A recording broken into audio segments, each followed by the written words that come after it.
So imagine a world where no one ever takes a break.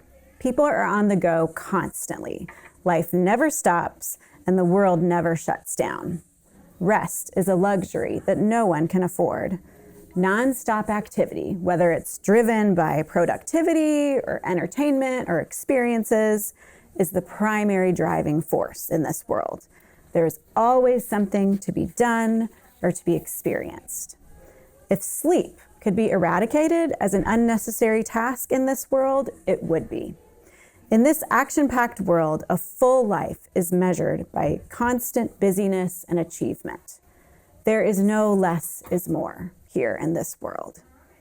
So what would the fate of this non-stop world that never takes a break be?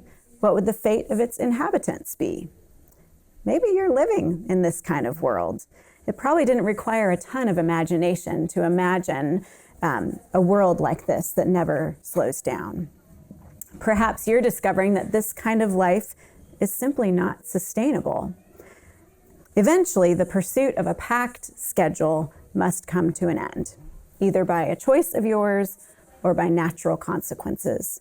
People who live at this breakneck speed all the time eventually crash.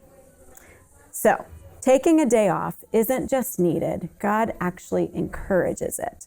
God gifted us with Sabbath, not only for rest, but also so that we can fully enjoy the freedoms and the beauty that God has given us. We're not meant to be bound by the demands and priorities of this world, but to live by an otherworldly ethic, one in which work is important and it's necessary. We still work, but our work doesn't rule us. A world in which we trust God to work in and through us, even in times of rest and taking a break. Even while we're sleeping, God can be at work in us.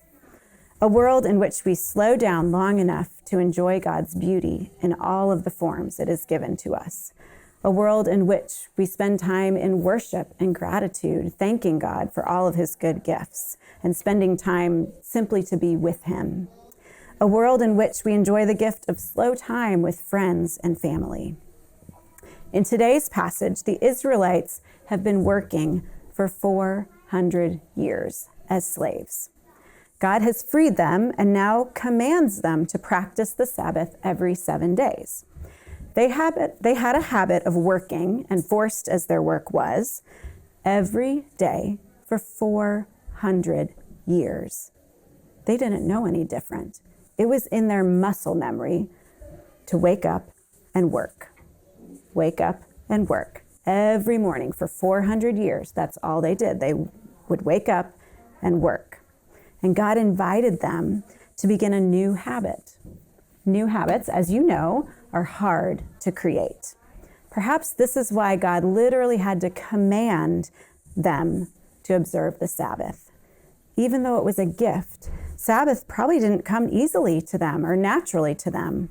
And maybe it doesn't come easily to you either.